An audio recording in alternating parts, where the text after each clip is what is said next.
Vi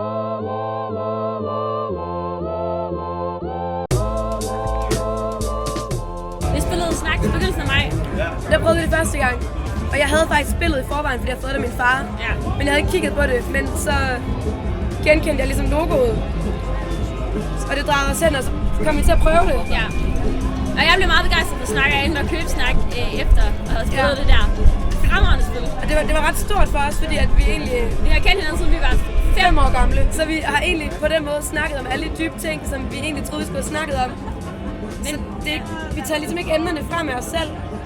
Nej, vi endte ligesom med at snakke om nogle ting, som vi ikke snakker om til daglig, fordi at vi bare tror, at vi ved alt om hinanden. Så det er kærlighed og forældre er ikke noget, vi sådan snakker om, fordi at vi har en oplevelse af, at vi egentlig ved, hvad der er at sige om det.